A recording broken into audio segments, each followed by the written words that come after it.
കുട്ടികളുടെ mobile phone ഭ്രമം കുറച്ച് പഠന വിഷയങ്ങളിലേക്ക് ശ്രദ്ധ തിരികെ കൊണ്ടുവരാനുള്ള സാങ്കേതിക വിദ്യ ഉപയോഗിച്ച് അരിമ്പൂർ സ്വദേശി തയ്യാറാക്കിയ ഡിജിറ്റൽ പാഠ്യപദ്ധതിക്ക് അമേരിക്കൻ കമ്പനിയുടെയും ആമസോണിന്റെയും അംഗീകാരം. ഓഗ്മെന്റഡ് റിയാലിറ്റിയിലൂടെയുള്ള രീതി കുട്ടികൾക്ക് സമ്മാനിക്കുന്നത് വേറിട്ട പഠനാനുഭവം. അരിമ്പൂർ നാലാങ്കല്ല് ജവാൻ റോഡിൽ കിഴക്കുംപുറത്ത് ഷാജു ബിജുല ദമ്പതികളുടെ മകനായ നിതിനാണ് AI, AR, VR സാങ്കേതികവിദ്യ ഉപയോഗിച്ച് ഡിജിറ്റൽ പാഠ്യപദ്ധതി തയ്യാറാക്കിയത്. കോവിഡിന് ശേഷം 10ാം ക്ലാസ് വരെയുള്ള വിദ്യാർത്ഥികളിൽ പലർക്കും പഠനകാര്യങ്ങളിൽ വിമുഖതയുള്ളതായി നിതിൻ മനസ്സിലാക്കിയിരുന്നു. ഓൺലൈൻ ക്ലാസുകൾക്കും മറ്റുമായി കുട്ടികൾ കൂടുതൽ സമയവും ഉപയോഗിച്ചത് മൊബൈൽ ഫോണായിരുന്നു.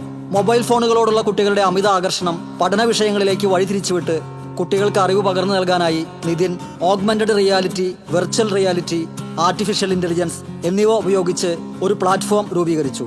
ഗണിതവും ശാസ്ത്ര വിഷയങ്ങളും സംബന്ധിച്ച അറിവുകൾ ചിത്രങ്ങളിലൂടെ കുട്ടികൾക്ക് അവരുടെ മൊബൈലിൽ കണ്ടു മനസ്സിലാക്കുന്നതാണ് പഠനരീതി. ഇതിനായി പ്രത്യേകം തയ്യാറാക്കിയ പ്രതലത്തിൽ രേഖപ്പെടുത്തിയ ചിത്രങ്ങൾ മൊബൈൽ ഉപയോഗിച്ച് സ്കാൻ ചെയ്താൽ അതിന്റെ പൂർണ്ണ രൂപത്തിലുള്ള കാഴ്ചകൾ ഓഗ്മെന്റഡ് റിയാലിറ്റി സാങ്കേതിക വിദ്യയിലൂടെ മൊബൈലിൽ കണ്ടു മനസ്സിലാക്കാം. ഞങ്ങളിവിടെ മെയിനായിട്ട് ചെയ്യുന്നത് ടെക്നോളജി ഉപയോഗിച്ചിട്ട് എങ്ങനെ ഒരു വിദ്യാഭ്യാസം കൊടുക്കാമെന്നാണ്. AR, VR, AI സാങ്കേതിക വിദ്യകൾ ഉപയോഗിച്ചിട്ടാണ് ഈ എല്ലാ കാര്യങ്ങളും ഞങ്ങൾ നടപ്പിലാക്കുന്നത്. കുട്ടികളുടെ പഠന രീതി മനസ്സിലാക്കിയതിന് ശേഷം ഏത് ടെക്നോളജി ഉപയോഗിക്കണമെന്ന് തീരുമാനിച്ച് ഓഗ്മെന്റഡ് റിയാലിറ്റി സ്റ്റിക്കുകൾ ഉപയോഗിച്ചിട്ട് അവർക്ക് പഠിക്കാനുള്ള പാഠങ്ങൾ അത് ഇമേജുകളായിട്ടും അല്ലാതെ ചലിക്കുന്ന ദൃശ്യവിസ്മയങ്ങളായിട്ടും കാണിച്ചു കൊടുത്തുകൊണ്ടാണ് പഠിപ്പിക്കുന്നത്. ഈ ഒരു ഉദ്യമത്തിൽ എന്നെ സഹായിക്കാനായിട്ട് എന്റെ കൂടെയുള്ള ഒരുപാട് സുഹൃത്തുക്കളും നാട്ടുകാരും എല്ലാവരും ഉണ്ടായിരുന്നു. ഇത് വിജയമായതോടെ അരിമ്പൂർ പഞ്ചായത്തിലെ ഏതാനും കുട്ടികൾക്ക് നേരിട്ടും ഇന്ത്യക്ക് അകത്തും പുറത്തുമായി 100ഓളം കുട്ടികൾക്ക് ഓൺലൈനിലും ഈ രീതിയിൽ ക്ലാസുകൾ നൽകി. കുട്ടികൾക്കായുള്ള നിതിന്റെ ഈ സംരംഭത്തിന് അമേരിക്കൻ കമ്പനിയായ NVIDIA-യുടെയും ആമസോണിന്റെയും അംഗീകാരവും ലഭിച്ചു.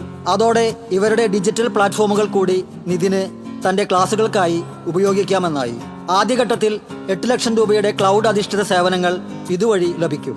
8 മാസം മുൻപ് ആരംഭിച്ച ഈ ഡിജിറ്റൽ പാഠ്യപദ്ധതിക്കായി പരിശീലനം നേടിയ 200ഓളം ഡിഗ്രി, PG, BEd വിദ്യാർത്ഥികൾ നിതിന്റെ കൂടെ ക്ലാസുകൾ എടുക്കുന്നുണ്ട്. പാർട്ട് ടൈം ജോലിയായി ചെയ്യുന്നതിലൂടെ ഇവർക്ക് പഠനാവശ്യത്തിനുള്ള വരുമാനവും ഇതിലൂടെ ലഭ്യമാകും. TCB news, Thrissur.